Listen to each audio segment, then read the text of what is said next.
حرکت دعوت میکردن بلنگویک در دست مونایی که کارمندای خدمات داخلی اومدن گفتن که کی اجازه داده است که مقصد همین مجلس بگذاره.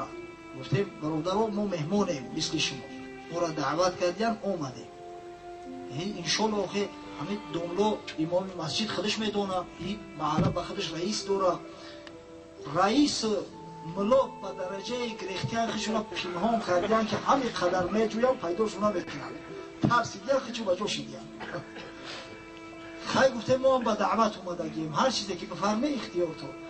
گفتن که مردم جواب بتیم بگیم که برون من بعد وقتی که امر معروف میشه بشه که اجازت بگیریم. مردم اجازت دادیم، خیلی مردم رخصت کردیم، دعا کردیم و اومدیم. امروز هم متاسفانه همه اینا رو اختیار در دست من دادیم. عادتا مهمان باید در یک گوشه خاموش باشه و وقتی سخنش دادن گپ زنه، سخنش ندادن گپ نزنه. خیلی ان شاءالله کوشش میکنیم که با باوری مردم سزاوار باشیم، از حد از همون مقدار معینه تجاوز نکنیم. الان سخن نوبتی را به حضرت دوملو محمد علی، یکی از استادان دانشکده اسلامی تاجیکستان میدهیم. انشاءالله یک پند نصایح خدا که از کتاب الحمدلله، از قرآن و از احادیث پیامبر صلی الله علیه و سلم سرچشمه بگیرن برای ما و شما ابراز نمایند. مرحبا.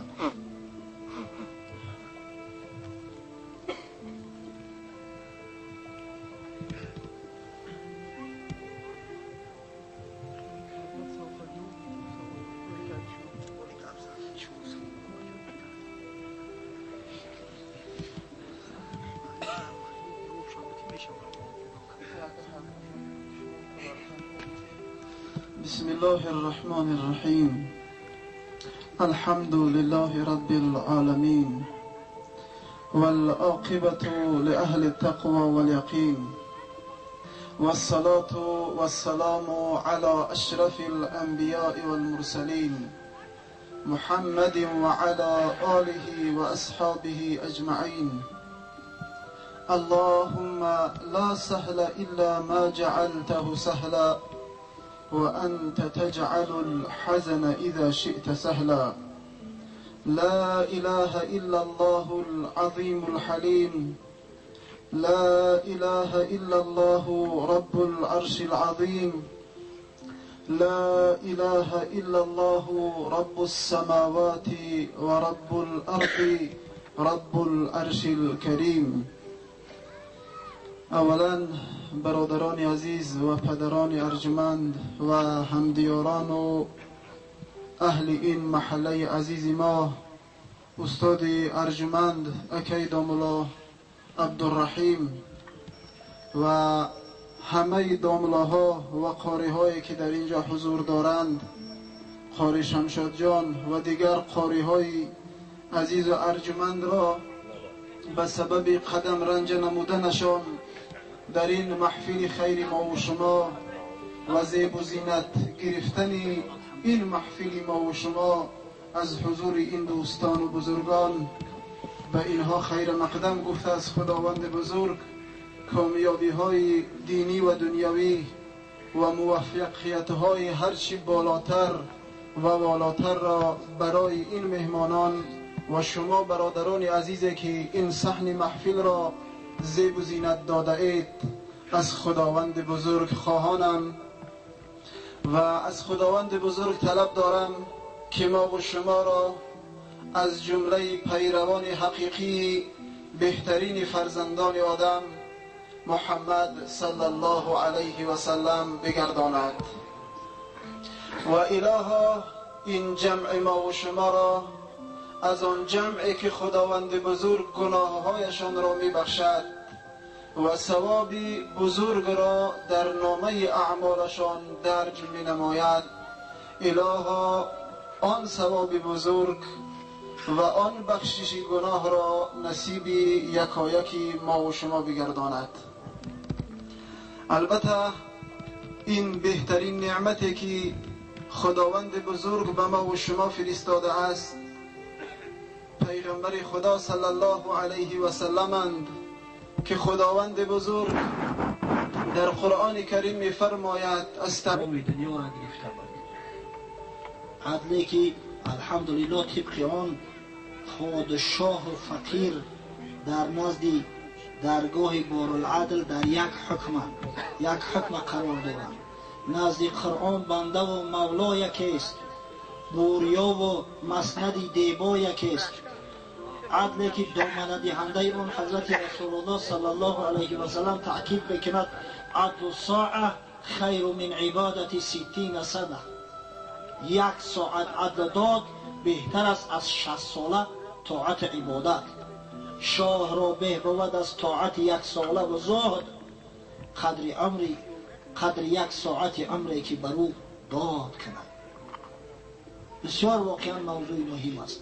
الحمدلله و المنه امروز مردم از این آگاه شدیم، هرچی بیشتر و زیادتر چشم مردم باز شده ایستاده است و انشاءالله اگر ما طبق فرمودهای خدا و پیغمبر صلی الله علیه و سلم اگر زندگی و عمل کنیم، باز هم عدل فراگیری که 1/4 مسکون کره زمین فرا گرفته بود نصیب ما و شما خواهد گشت. الحال از برادرایی که قوم این محله هستند الحمدلله ای مسجد جامع اومدیم، نه برادر عزیز ما دوملو سنگی مراد شرکت دارند. حضرت دوملو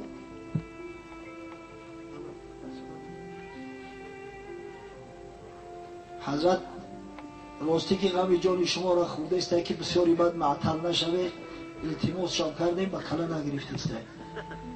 حضرت استاد یک چند مکتوب اومده است، من بسیار خواهش میکنم شما استاد هستید به همینا پاسخ بدید.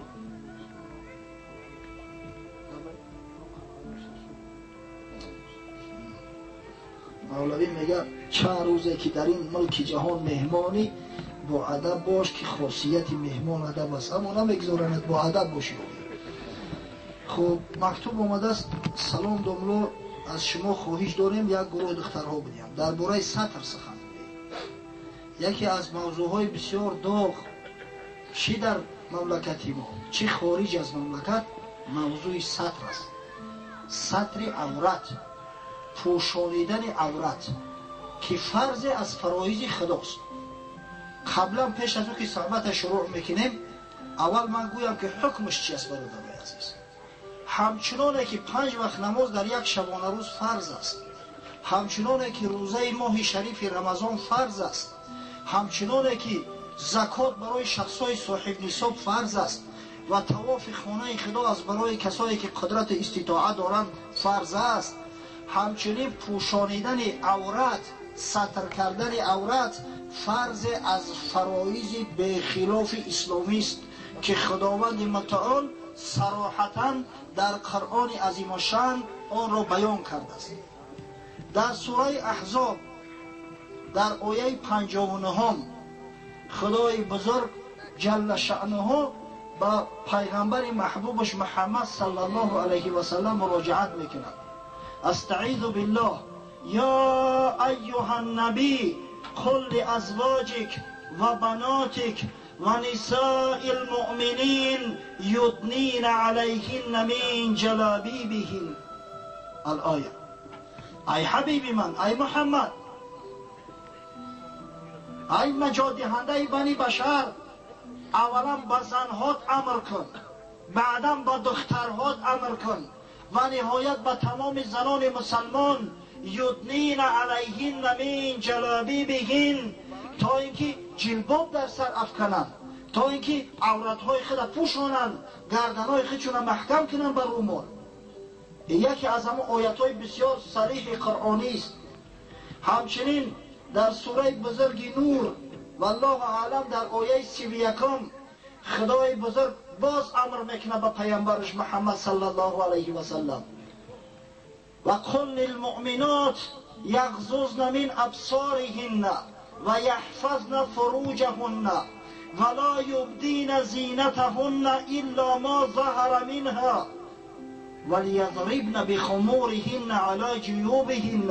الآیه. این آیه دراز است، یعنی که ای حبیبی من، ای محمد امین، ای رحمت عالمیان، با تمام زنهای مسلمان امر ما را برسان که چشمای خودشون فرو گیرند، نظر حرام به چهره بیگانگان نه اندازند و فرجهای خود را از زنا محفوظ دارند و تمام بدن خود مگر او جاهایش که حتما باید آشکار شود مشکل است او را پوشاندن، تمام دیگر اعضای بدنشون را محکم کنند.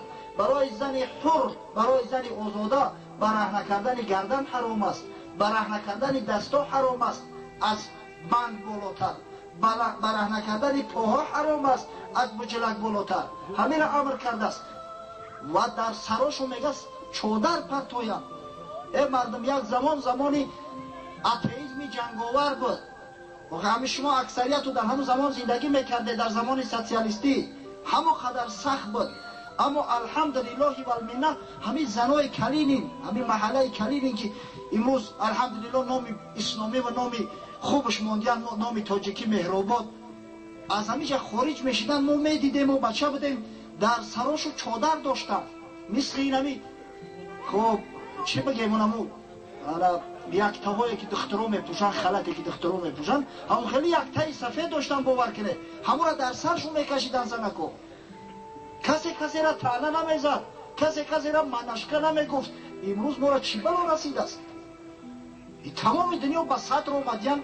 امروز مدلیروی فرانسیا موافق سطر اسلامی فرم جور کردستیان، ماده جور کردستیان. ما اینقدر ای سطر قیماب شدیم. همین کلمه سطر برای بعضی های ما باور کنه از تیر ده خلنده تر است، از تخت تیزتر میتوبه. و این امر خدا است، این امر انسان نیست که ایوز شوه، دیگرگون شوه. امر از جانب شارع، از جانب وضع کننده این دین و این آیین است. این را هیچ انسان در هیچ عصر، در هیچ زمان حقوق ایوز کردن و بدل کردنش نداره. حکم کسایی که این سطر قبول ندارن چیست؟ همین مردم به دو گروه جدا میشوند. یکیش سطر فرض بدن سطر انکار میکنن، گروه دوم انکار نمیکنن اما پروا ندارن، اعتبار نمیدهن. او کسایی که فرضیت سطر انکار میکنن در نزد علمای نه فقط اهل سنت و الجماعه بلکه تمام مسلمانان، حتی در نزد اهل هوا، در نزد اهل تشیع نیست، کافر هستند. کسی نعوذ بالله دعوا کنه که سطر فرض نیست، سطر عورت فرض نیست، او کافر بشه و از اسلام خارج میشه. اما کسی که قبول داره، میدونه که سطر فریضه الهیه، اما با او عمل نمیکنه، در حکم فاسق میدروید. یعنی شخصی که از حدودی که خداوند تعیین کرده است تجاوز میکنه. یک زمان مردم زمان جاهلیه عرب مثل همین حال حاضره ما را داشتیم. زن مردکای بیگانه به هم دیگر چخ میکردیم، چک میدادیم، ولی هم چک میتیم متاسفانه. جوان دخترها با جوان پسرها چک میتن، از برای خدا شرم نمیداری. امروز آداب و اخلاق دخترهای مسلمان ما ای پسرها را بچیده است. همون دشتان و حکارتایی را که عادتا بچه ها میکنن، امروز متاسفانه ما تعلیم تربیه ریاست موندیم. همین در دخترها سرایت کرده است. دخترها هم دشتامای قبیح هم میتن به هم دیگر. یک دختر سری دگونش با آوازی بلند در شهر قسم به خدا مسجد های دروغ نبید میگه پشوال نفید بیایید بگیره دختری مسلمان تاجیک زاده مسلمان زاده و دهن من حالی با ملایمش کردم سو گپی باز بین گفتم اون گپی نیست که در معرکه گفته شود. از برای خدا این چه حالت است؟ زیرا که امروز پدرها بیناموز شدیان، برادرها بیناموز شدیان، امروز پیشواهای قوم بیناموز شدیان، پروا ندارن. اگر ناموس ننگ باشه کار به این حد نمیرسه. پدر اگر ننگ و ناموس داشته باشه میگذاره که دخترش پشوال نفید بودن، سخنهای قبیحه به زبان برانه، مینی یوبکه پوشیده و در کوچه ها تنصبت کرده بودردن. نه، گفتم یک زمان مردم همین که زمان جاهلیت ایسر میگذراندن، مردی بیگانه با زنی بیگانه صحبت کردن و چخ کردن در یک جا ششتن کفی همدیگر را داشتن براشو یک امر عادی بود. یک روز یکی از صحابه های بزرگ پیغمبر سعد ابن عباده رضی الله عنه، پهلوان خزرج، سرور خزرج، وقتی که همو عبدالله ابن ابی منافق مرد، جاشه انمی سعد ابن عباده گرفت. سردار قبیله خزرج بود. سردار قبیله در میان مردم کوچی، مردم کوچمنچه و قبیلوی مثل پادشاه است. پهلوان بود، ثروتمند بود، جوانمرد بود، در میان بازار مدینه شمشیرش ای غلاف کشید، گفت لو رأیت احدا مع امرأتی والله لضربته بالسیف غیر مصفح. قسم به خدا گفت اگر یک مردی بیگانه را ببینم که به همین زنی من نزدیک میشه یگان چه پرسیدن قطیش صحبت کردن، با شمشیر میزنم سرش از بدنش جدا میکنم. حدیث امام بخاری در صحیحش آورده است. مردم در دهشت غلطیدن، آمدن پیش حضرت رسول الله صلی الله علیه و سلم، گفتن یا حضرت این سعد دیوانه شده، در بین بازار جور زده است، همه را تلخ کف کرد. این چی گپه؟ نخون رفته و قطعی از زنه که همسایه چک چک کردن و چک دوده سلام کردن ممکن نباشه. این مرده اینم تره اعلام کرده است، ولی برای ما را همین کاری عجیب میتوه. 10 سال کلاب میریم، بعدای پاش خوردن شوروی خونه یا خولم میرم، خولم دختراش همش جمع کرده است و دست که بیای تقوی تو قطعی سلام کنی. همش دستاشون هم تا پیش گرفتن میایم ای خولم ممکن نیست یوقی و میگه تقویشو میشه چه خیلی ممکن است. و ما تقویشو نمیشم و بچه خولشونو ای نظر شریعت این معنی نیست یوقی من با یو محرم نیستم حرام من قطعی یا دست به دست سلام کنم. این میگه بعد مهر و محبت کجا میشه؟ اون نخواه همین مهر و محبت در سلام کردن مردک به زنک باشه، از برای خدا ای خدا شر نمیداری. اون مهر و محبت داری یک کاری خیر که، یک دستگیری که، یک کرتش بر هدیهش که، کم بغل باشه برای یک زکات معتبراش ادا که. این ای با فکر مهر و محبت. نخواه همین شیشته در یک خونه یک مرد زنی بیگانه چک چک کردن مهر و محبت باشه. این مهر و محبت نیست، این فسق و فساد ای. حضرت صلی الله علیه و سلم وقتی سخن سعد براش رسوندن یک شکرخنده کرد، تبسم کرد، گفت هل تعجبون من غیرت سعد؟ شما گفت از غیرت سعد تعجب میکنید، از رشک سعد تعجب میکنید، از جوان مردی سعد تعجب میکنید. والله لانا اغیر من سعد، قسم به خدا گفت من از سعد غیورترم در این مسئله. والله اغیر منی، و خدای من از من دیده غیورتر است. من اجل ذلك حرم الفواحش ما ظهر منها و ما بطن. از همین خاطر خدای تعالی فواحش حرام حکم کرده است، خواه ظاهر باشه و خواه پوشیده، همش حرام گفته است. من اجل ذلك وعد الجنة للمتقین. ای همین خاطر است که خدای تعالی جنت میگه جای متقی ها است، بنده های متقی میروند. از همین خاطر است که خداوند پیغمبرای پندهنده و پیغمبرای بیندهنده شان فرستاده است. یک روز در یک معرکه یک زنک ختم نوشته است که شوهرم نمیمانم که ستر کنم. میگه خدا منشقه میکنی، کمپیرک میکنی.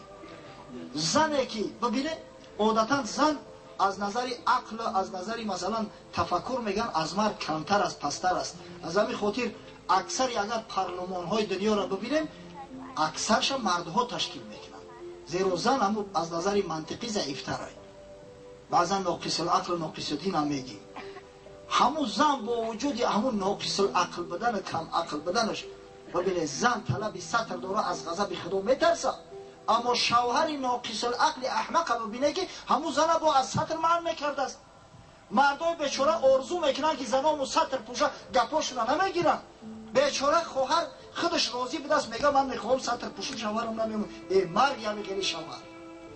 آن دل مردی که از زن کم بود، آن دل باشد که کمزش کم بود. مردی که جرأتی زن نداره، مردی که تقوای زن نداره، مردی که خدا ترسی زن نداره، او دل نداره، او شکنبه داره، خلطه نجاست داره. از این خاطر این صدر فریضه الهیه. بسیار بسیار آگاه باشه، هوشیار شوی. ما نمیگیم شما تقلیدی به دیگران کنه، ما نمیگیم شما مثل زنای سعودی همون فرمه او میپوشن پوشه، نه. بگذار ما هم مدلیر داریم، بگی زن تا بفورد منشکه نباشه، دست شبگی یاده سومک تصرف که ای سرد مانه ای هم کرتای قندی پوشیدنه ببرش در صدبرگ تمامی نمودی متاعها هست.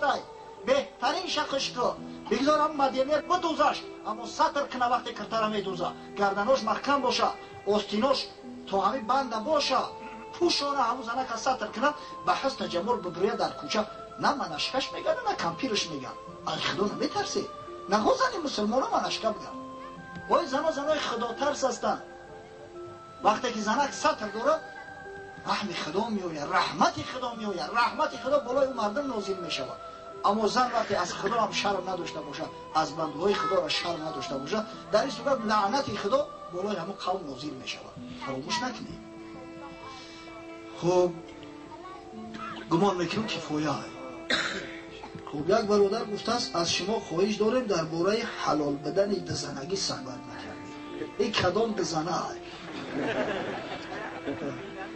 اصلا ما از نظر قانون هیچی نمیگیم، حقی گفتن هم نداریم، راستی که اونقدر سواد کافی هم نداریم که قانونهای جنایی و دیگر مفهمیم. ما از نظر شریعت اسلامی گپ میزنیم. ما عالمای شریعت هستیم، یوریستای فقه اسلامی هستیم با قول این روزا. از همین خاطر شریعت چی گفته است همون را میگیم. خداوند بزرگ در قرآن عظیم شان از برای مردها اجازه داده است.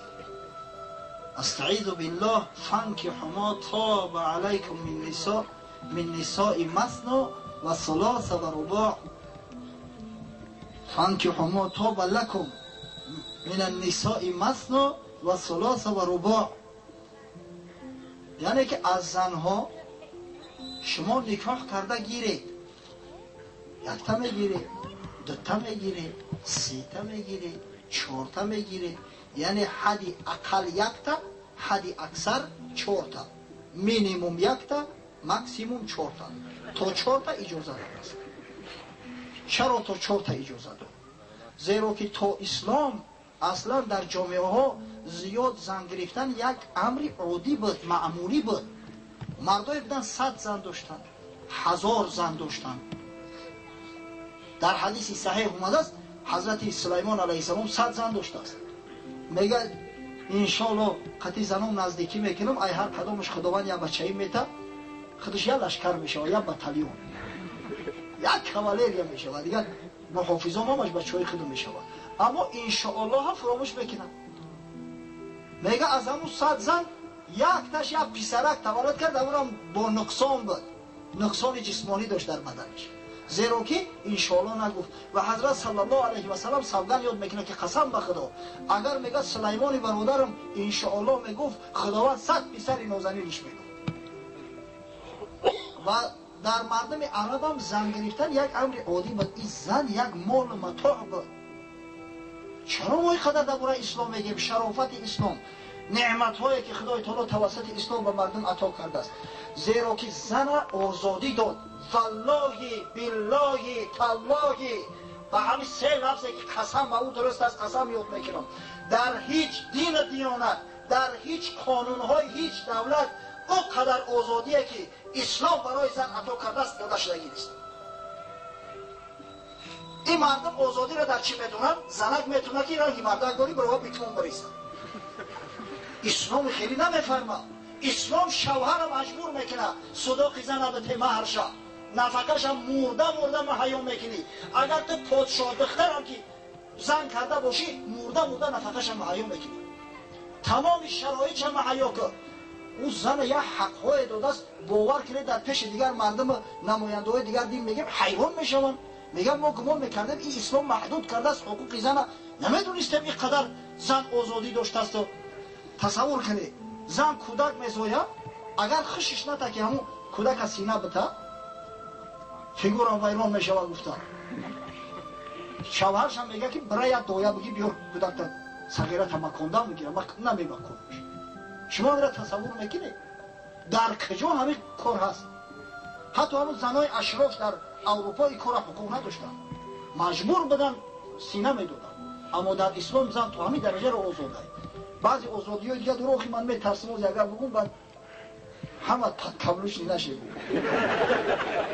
یعنی الحمدلله و المنه این اسلام برای مردها، برای زنها آزادی های بی‌نهایت زیاد عطا کرده است. پس مردی که میگه که من مرد هستم، در شریعت اسلامی برای من اجازه داده شده همه حقوق ها را باید در مد نظرش داشته باشه. و خدای بزرگم میدونه که اکثر کلی مردها قدرت عدل کردن در بین زنها را ندارن. در دوام آیه میگه فَإِنْ خِفْتُمْ أَلَّا تَعْدِلُوا فَوَاحِدَةً، اگر شما خوف میبری، اگر شما غیرت نداری، اگر میدونه که در بینشو عدل کرده نمیتونه، یک تا بگیری با همون یک تا اکتفا کنی. کمان جوان مردایی که 2 زن داشته باشن در بینشو عدل کنن، مقصد شبا را برابر تقسیم کنن. با هر کدوم زنش که مثلا چی طعام خرید، چی لباس خرید، با زن دومش بخره. همین خیلی اصلا در جامعه بسیار کمه. مردم ما دیگه به حد مغرور شده است، به حد شریعت فراموش کرده است که متاسفانه مردم نمازخوان یک گپ دارن در سرشون، میگن زنک مرد که 3 زن گرفت یا چه خلیفه میکنه. بعد میپرسی خلیفه میکنه یعنی چی؟ یعنی میگه یعنی حقوق شبخوروی آزاد میکنه. اگر او سیاه میشوه فرق نداره او زنی کلونیت های خوردی های جوان های پیر های، هر زن حق داره، هر زن نفس داره. اگر که تو نفسی او را قانع نکردی وای به حالت. فردا روز قیامت پیغمبر صلی الله علیه و سلم میگه بعضی مردم مفلیسن و شرح میده که مفلیس های امتی من کیه. میگه فردا روز قیامت به نماز میآید، روزه میآید، حج خانه خدا را انجام داده است، حتی چندین مراتبه زکات مالش هم میپرداخت، اما از بس که ها عدل نکرده است. زنش میاد میزنه نماز و روزه و حج هم میگیره، او یا زن دیگه‌اش میاد زکات و صدقات نافله‌اش هم میگیره. اخیر میماند دست در پتی بینی مردک عبادت کرده است، نماز خونده است، مشقت کشیده است، همه حسنات چه میزنن میگیرن، دست خالی میمونه. چرا؟ زیرا که عدل نکرده است. اما کسی عدل کرده میتونه، عدل کرده میتونه. از نظر اسلام اجازت داره و هیچ که حق نداره که او را مثلا از نظر اسلام تنبیه کنه، طعنه بزنه، باز تاکید میکنه که بچه‌ها این کار مشکله. پیش از اون که هر کسی با کار اقدام میکنه عاقبت چه اندیشه کنه. پیغمبر صلی الله علیه و سلم فرموده است هر کسی را خدای تعالی 2 زن عطا میکند و در بینش عدل نمیکنه، فردا روز قیامت نیمی بدنش مفلوج محشور میشود. مردم صحت سلامت، اون نیمی بدنش فلج. میفهمه؟ یک شاگرد پیش استادش میآید میگه حضرت همین میگم یک زن دیگه بگیرم چی مصلحت میدی؟ میگه بگی بچم زن نعمت چی منو میگیری بگی. با زن میگیرم. این زن ختم رسو کردن بسیار مشکله. از یا شان میکنن ما در یک هفته یک بارم بیای قبول داریم فلان بیسمدان. انا بعد وقتی که مردک گریف بعد در بلای گردنش سوار میشه و احوالش بد میکنن، خدکک مجا کنن، بعد با تو چی ها کنن. این بیچاره شاگرد آخر الامر کارش به حد میرسه، به حد در عذاب کلفت میغلطه. یه روز خونه زنی که خوردیش میره و راهش نمیته، خونه زنی کلونیش میره که میگه برای پیشم بیوی میده کیت برم دیگه میمونه، به جای خوب میمونه. بعد شب خلوت میکنه ای ایزای مردم او مسجد میآید، مسجد محله میگه شب همینجا اگه اور اومد در یک گوشه خواب کنم خیزم سحر برم. یا یک تاریک در چیز پاش بر میخوره میافتده بالای کسی، یا آواز میبره که آبچه سروسیمه نشه خشرو بیو گرگ سرد میکنه. میبینم استاد شاید یه حضرت خداتی میگه هو آی تو در اینجا خوبی؟ میگه اوروخی. میگه حضرت چند که بخشیده همه چیزی؟ یه بچه میگه یک کریم سوشی. آخه میگه تمام احوال هم میدونسته برای چی برای نصیحت نکردی؟ اومدم مخصوص ایتو مصلحت پرسیدم، مشورت پرسیدم. میگه بچه من در همینجا خدم توقع زیق شیدم، خواستم یا همراه اگه داشته باشم، اینا ترام همراه هم شد. ایام خاطر همه چیزا را هر کسی که مقصد همین طری نیت داره خوب اندیشه کنه، در ترازوی میزان بکشه. بعدا این زن گرفتن از برای هوا و هوس نیست. برادرای عزیز، مولود پیغمبر صلی الله علیه و سلم جشن میگیره.